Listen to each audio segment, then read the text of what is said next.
Chegamos ao nosso último módulo e essa aula agora, eu até pensei em colocar como a primeira aula do curso, porque ela é muito importante.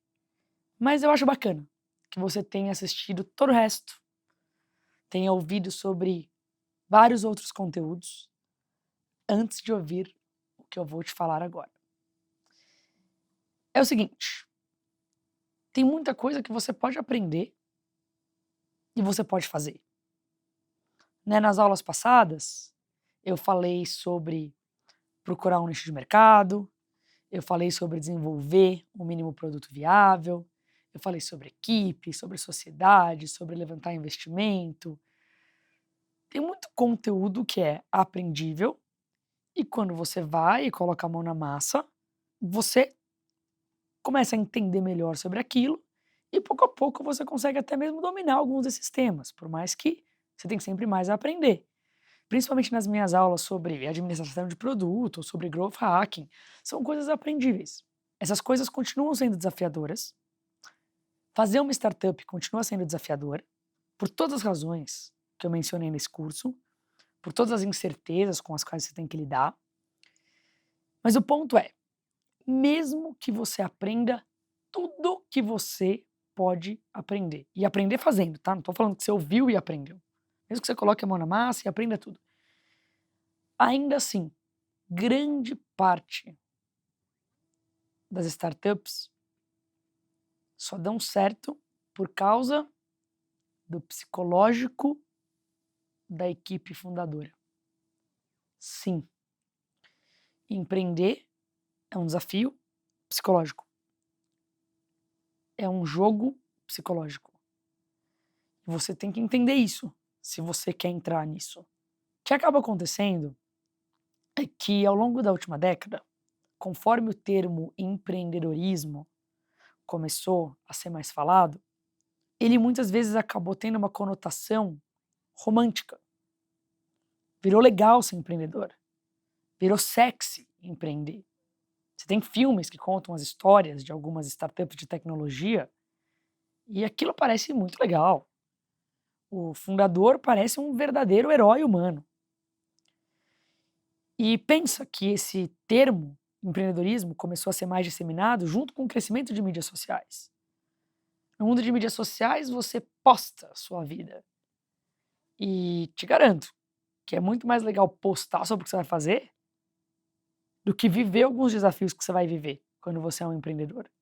E detalhe, essas histórias que existem, que parecem ultra positivas sobre o mundo do empreendedorismo, não é necessariamente porque a pessoa que está contando a história está contando uma história errada. Vamos fazer um paralelo com o mundo de esportes. Se você quer virar um atleta olímpico, é óbvio que vai ter sacrifícios. Mas não é nem assunto você explicar que vai ter sacrifícios. É óbvio, você já entende que é isso. Você acha que a vida do Michael Phelps é fácil? Você acha que a vida da Sharapova foi fácil? A gente sabe que não é.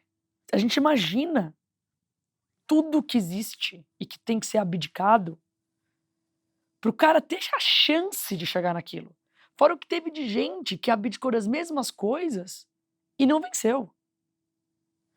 Então, para alguns outros mundos, você entende um pouco mais o quão difícil é, mas ainda assim, o cara que vive aquilo pode amar viver aquilo.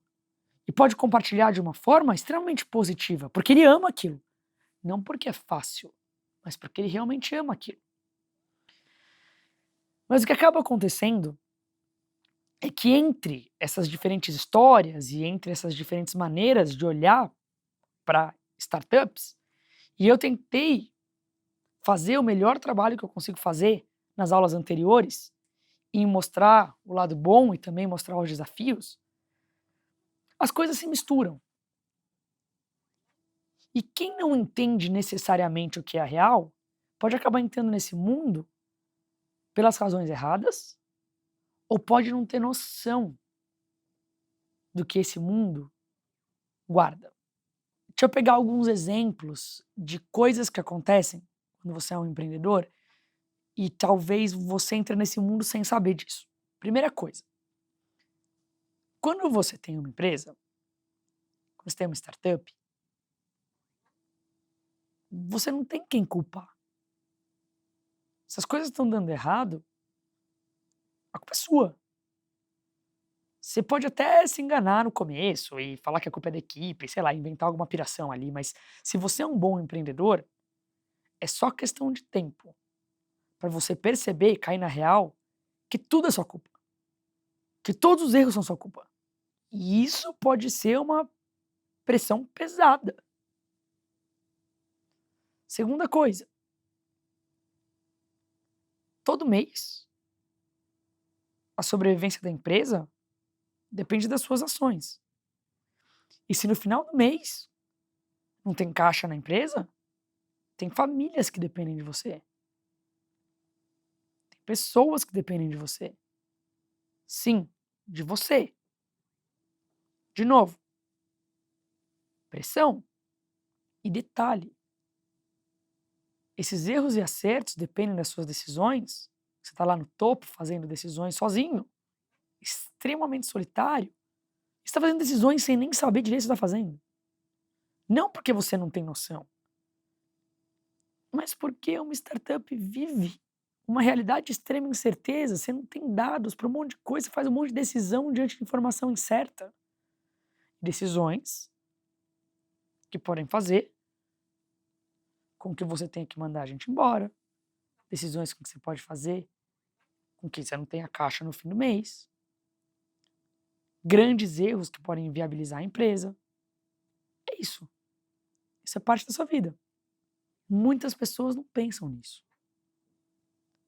Tem um outro lado também, que é o lado de esperar que as pessoas te entendam. Se você é uma pessoa que precisa da aprovação dos outros, nem pense em entrar para esse mundo. Porque, claro, você tem uma ideia, você é apaixonado pela ideia, senão você não cogitaria dedicar sua vida a essa startup. Você é otimista quanto à ideia, você enxerga a visão, e você vai lá e explica para um investidor o que você está pensando. Você acha que ele vai achar você o máximo e achar que você é o gênio da melhor ideia? Ele não vai nem entender o que você está pensando. Não porque ele não tem repertório para entender, porque só você acha que é uma ideia genial, você está cego pela ideia. O que eu falei nas aulas passadas ajuda a tentar curar essa cegueira que o empreendedor apaixonado tem. Então não é que não há ferramentas e que não tem como resolver esse desafio, tem. Mas o meu ponto é outro. É pancada atrás de pancada. Você não vai compartilhar o que você acha que você vai fazer e vão dar um tapinha nas suas costas e falar: "Uau, que incrível, quero ver". Não. Você vai ter que lidar com um monte de gente duvidando de ti. Sabe quando vão acreditar em você? Depois que todo mundo duvidar, se ainda assim você aguentar a pressão e conseguir realizar, daí sim, vai todo mundo falar que já sabia que você ia dar certo, que desde sempre te apoiou. Só que não te apoiou nada. É você sozinho lá, tentando acreditar nas coisas. Tem um artigo muito interessante que inclusive tomou uma proporção bem grande quando foi escrito, em 2014. É um artigo que fala sobre o preço psicológico de ser um empreendedor. E é bem interessante, porque esse artigo foi meio que um artigo isolado, né, em um mar de outros artigos que mostram também os benefícios de empreender, tinha lá esse artigo, um artigo muito bom, que mostrava os conflitos internos de vários empreendedores e o quanto eles sofriam calados. Esse artigo menciona alguns outros artigos de pessoas que resolveram compartilhar as suas dores internas. Mas é um artigo muito bom. Você pode ler o artigo, vou colocar o link aqui nos recursos. E uma das metáforas que o artigo traz é que empreender é como estar em cima de um leão e tentar domar aquele leão. Que qualquer momento pode te engolir e te matar. Você está lá, você está em cima do leão. Para quem vê de fora, você ali, segurando no leão, a pessoa fala: "Uau! Que pessoa corajosa! Tá no leão. Só que a pessoa não sabe é que o que você tá pensando no leão é: como que eu vim parar em cima desse leão? E dependendo do momento que você se dá conta que você tem que tomar o leão, ou então o leão te mata, talvez tenha uma super plateia. Talvez você já tenha clientes, talvez você já tenha equipe, talvez você tenha investidores, talvez você tenha sócios, e você tá lá no leão. E daí sabe o que acontece com o psicológico da pessoa? Ela pensa: não interessa o quanto eu tô sofrendo. Ninguém pode saber o que eu tô sofrendo. Porque se a minha vulnerabilidade aparecer, já era. 99% das pessoas com quem eu converso já não acreditam no meu negócio. E imagina se eu deixo transparecer que às vezes eu também tenho dúvida. Já era, o negócio morre.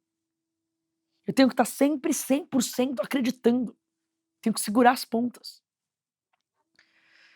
Só que por trás, a pessoa pode estar passando por uma super crise de ansiedade, pode estar passando por depressão, pode estar passando por situações extremamente difíceis e nem fala pra ninguém. Não é todo mundo que necessariamente tem essa experiência, mas é uma experiência que pode acontecer. Tem realmente um preço psicológico muito grande que você paga por decidir empreender.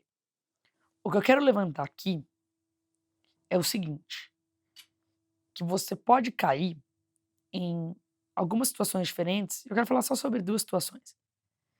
Tem pessoas que têm características intrínsecas dela mesma.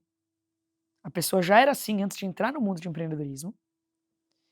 E quando ela entra nesse mundo, essas características que já eram dela favorecem que ela cresça nesse mundo. Isso é a opção número 1. É uma pessoa que naturalmente tem habilidades empreendedoras e quando ela vai para o mundo do empreendedorismo, ela se encontra. Existe uma situação bem diferente, que é alguém que descobre o mundo de empreendedorismo, acredita que parece ser interessante e decide mergulhar nesse mundo. Só que quando ela mergulha nesse mundo, a pressão e os desafios são muito grandes. Então ela desenvolve alguns mecanismos para conseguir aguentar aquilo. E esses mecanismos podem, no final, gerar efeitos positivos ou negativos no psicológico da pessoa. Para efeito de ilustração, eu vou compartilhar a minha vida. Quero deixar muito claro que os pontos que eu vou compartilhar agora não é de maneira alguma para você imaginar que você tem que ser assim para conseguir aguentar o mundo de empreendedorismo. Não é de maneira alguma para inspirar alguém a querer ser assim. E não é de maneira alguma para virar um exemplo. Eu estou abrindo meu coração porque eu quero que você entenda características que eu tinha antes de começar a empreender que fazem com que eu ame empreender. Porque eu realmente amo.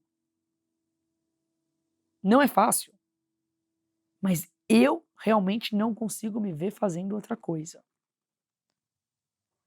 Mesmo com todas as dores que eu expliquei para você ali. Talvez eu veja esse vídeo daqui a alguns anos e eu mesma me julgue. Acho que isso que eu estou compartilhando com você é o mais longe possível de ter um balanço na vida e é algo muito ruim. Cuidado com esses julgamentos de bom ou ruim. Porque o que vale no final é como a pessoa se sente. Mas eu quero compartilhar com você a minha vida para você entender como eu vivo, como eu já vivia antes. Você vai conseguir compreender mecanismos que eu já tinha e você vai linkar, você vai ver, poxa, uau, faz sentido. Para os desafios que é empreender, a Bel tem ali algumas coisas que, ok, funciona. Outras pessoas funcionam de outras maneiras. Não estou tentando te explicar uma fórmula, não tem nada a ver com isso. Mas eu acho que vai ser bem relevante para você entender um pouquinho do meu psicológico e de como o meu psicológico já foi afetado, mas ao mesmo tempo acaba definindo que eu consiga continuar em frente. Então vamos lá, falar um pouquinho sobre como eu vivo, sobre como eu penso. E de novo, não estou falando isso com orgulho para dar exemplo, estou sendo vulnerável em compartilhar isso contigo. Primeiro ponto, eu sou obcecada por aprender. Obcecada. Meu vício é aprender. Se eu estou aprendendo, eu estou transbordando de alegria. E isso me ajuda muito. Por quê? Porque eu não entro em nenhuma situação pensando em ganhar ou perder. Eu nem tenho esses conceitos comigo. Eu entro em todas as situações querendo aprender. E com o olhar que eu tenho para a vida, eu aprendo um monte com todas as situações. Ou seja, eu curto cada situação, cada desafio, cada conquista, porque eu estou aprendendo. Então, isso é a primeira coisa. Lembrando, eu já era assim. Não é que eu entrei no mundo de startup e daí eu virei isso para conseguir aguentar isso. Eu sempre fui assim. Então, esse é o ponto número 1. Ponto número 2. Eu tenho uma curiosidade surreal. E essa curiosidade insaciável também existe em relação a entender como eu mesmo funciono. Vou te dar um exemplo que não tem nada a ver com empresa, mas você vai entender como essa curiosidade muda a minha experiência perante algum desafio. Alguns anos atrás eu decidi que eu queria fazer um desafio de corrida que rola na Disney, que é o desafio do Dunga. São 4 dias, você corre 5 quilômetros no primeiro dia, depois você corre 10 quilômetros no segundo dia, depois você corre 21 quilômetros no terceiro dia, depois você corre uma maratona inteira no quarto dia. Depois de ter corrido uma meia maratona no dia anterior, 10 quilômetros no dia anterior e 5 quilômetros no dia anterior. Se você quer saber se eu corria, não corria. Eu só enfiei na minha cabeça que eu queria fazer isso. Cerca de 6 meses antes do desafio, eu comecei a treinar. Inventei lá uma maneira louca de treinar, que não era nem correta. Peguei e fiz tipo uma meia maratona por semana. E lá fui eu.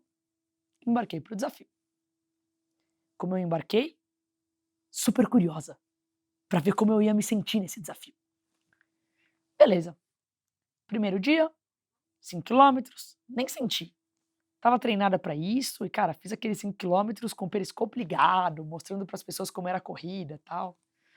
Segundo dia, 10 quilômetros de novo, nem senti. Terceiro dia, 21 quilômetros, meia maratona, eu amei. Amei, amei, amei. Aquilo é muito bacana. A corrida é pelos parques principais da Disney, no caso, a meia maratona passa pelo Epcot, passa pelo Magic Kingdom, você passa pelo castelo quando ainda tá escuro, pela manhã cedinho e o castelo tá iluminado. Eu amei aquilo. Eu nem senti que eu estava correndo. Aí chegou o quarto dia.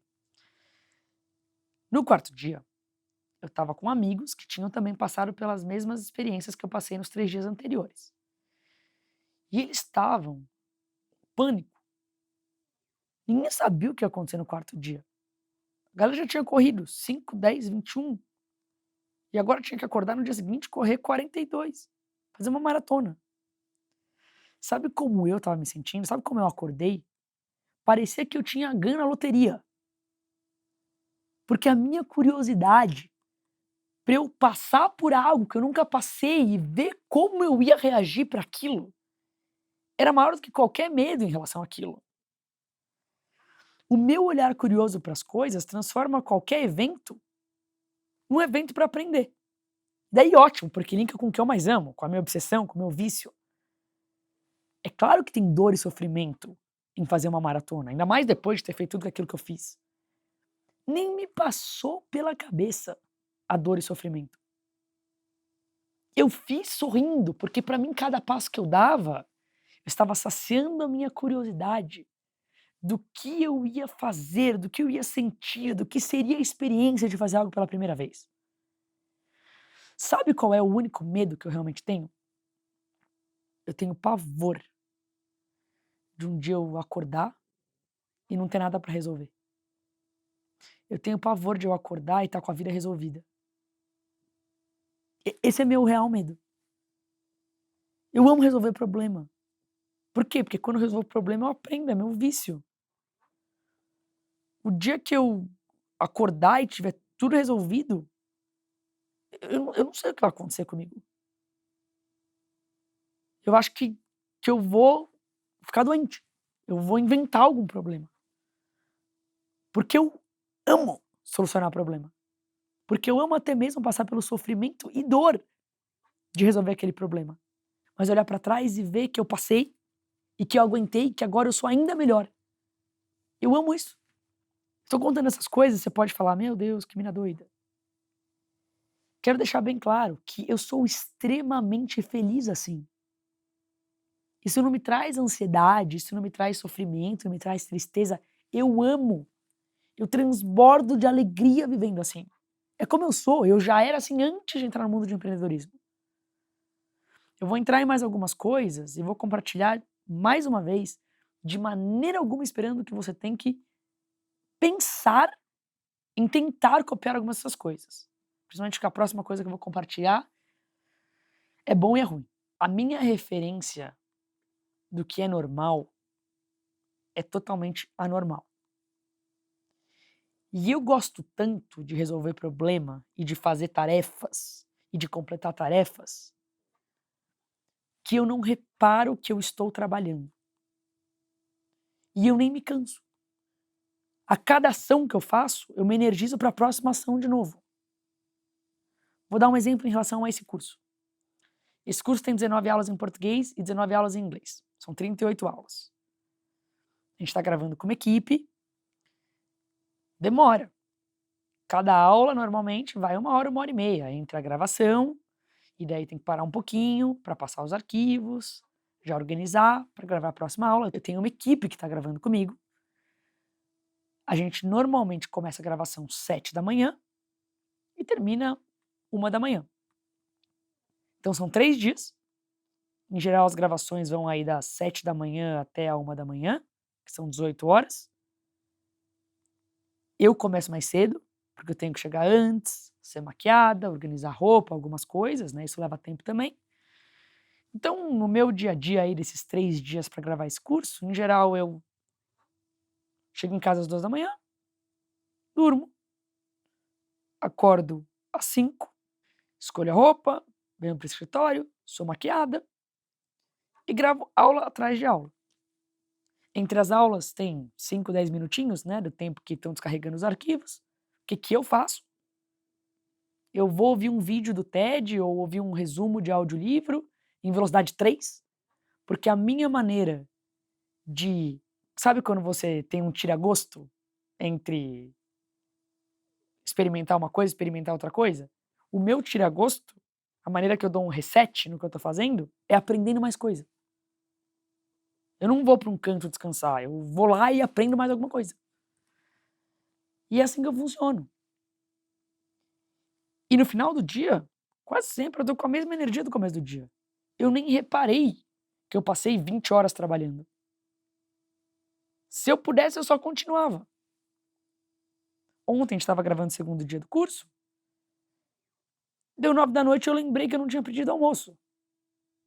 Nem me passou pela cabeça o almoço. Eu não tenho orgulho de ser assim, eu simplesmente sou assim. A minha relação com sono, a minha relação com comida, eu como quando dá, eu durmo quando dá. E detalhe, eu só tenho sono quando dá pra ter sono, e eu só tenho fome quando dá pra ter fome. Você me pergunta como isso funciona? A única explicação que eu tenho é que, de alguma forma, eu tenho uma mente que consegue ser mais forte do que até mesmo as minhas necessidades humanas. Deve ser isso. Porque eu faço isso de forma totalmente natural. Eu não tomo nada. Não tem, eu faço isso, mas eu tô tomando energético, tô tomando café, tô, sei lá, tomando remédio. Não, não é nada disso. Totalmente natural. E eu faço isso há 29 anos. Eu sou assim, eu sempre fui assim, eu sou feliz assim. Você deve estar ouvindo e falando: "Meu Deus, eu seria uma pessoa totalmente infeliz assim". De novo, eu não estou compartilhando porque eu quero admiração ou porque eu quero rejeição. Eu estou te mostrando como é a minha vida e como essas características ajudam nos meus desafios. Esse curso inteiro vai levar apenas 3 dias da minha vida. É isso. Claro, eu tive que fazer o curso. Sabe quando eu criei o curso? Em voo, em táxi, porque eu não consigo pensar, conceber a ideia de tempo morto. Eu não consigo. Eu eu tô sempre fazendo alguma coisa.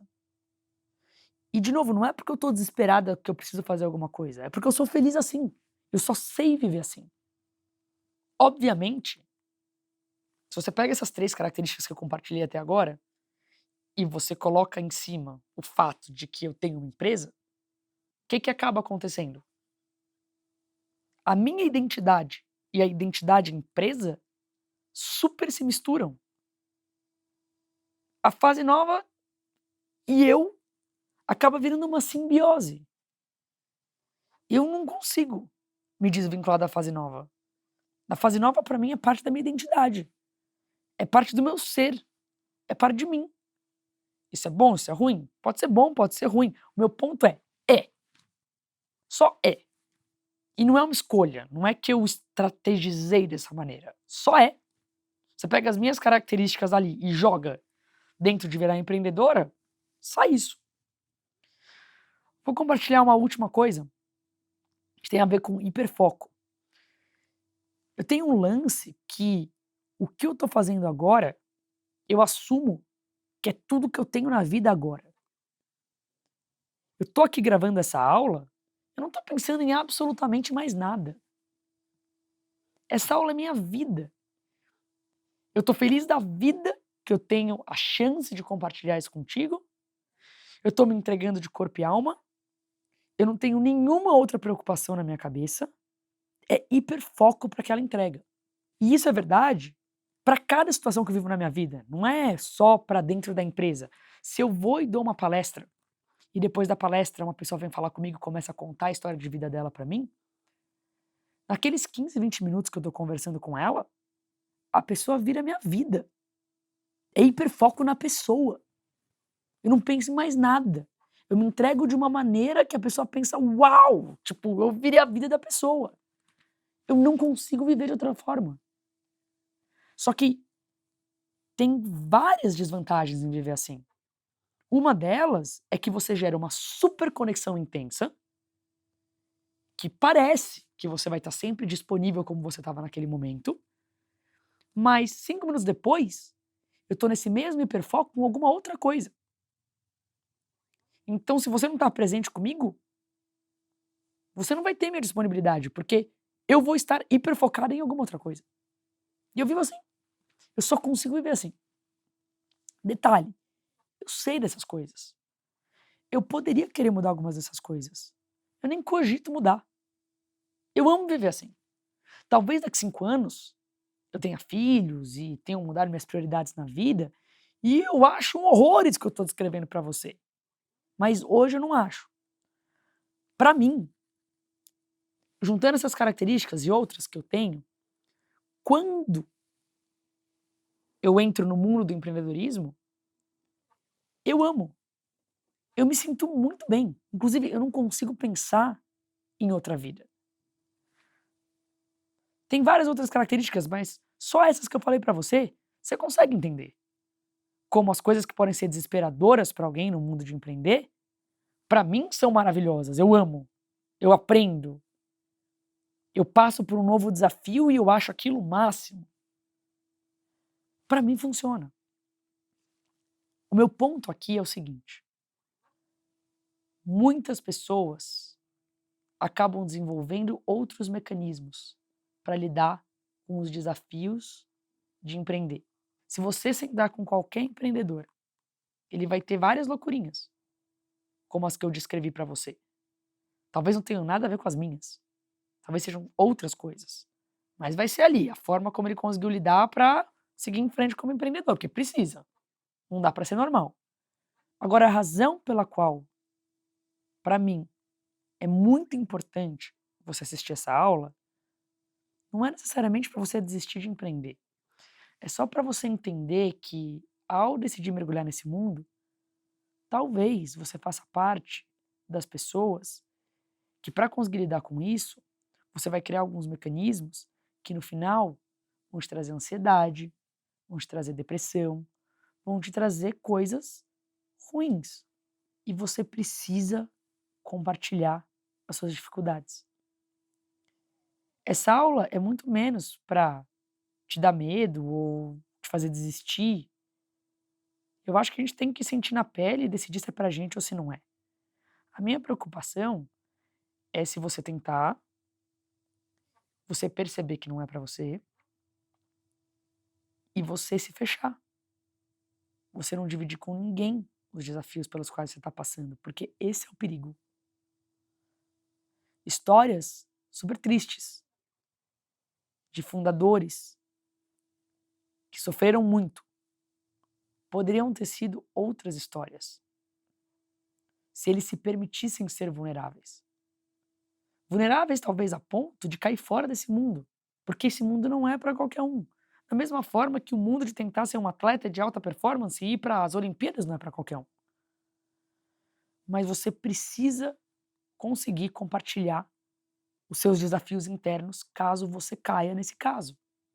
Caso você acabe passando por isso. Não é incomum um empreendedor acabar burning out.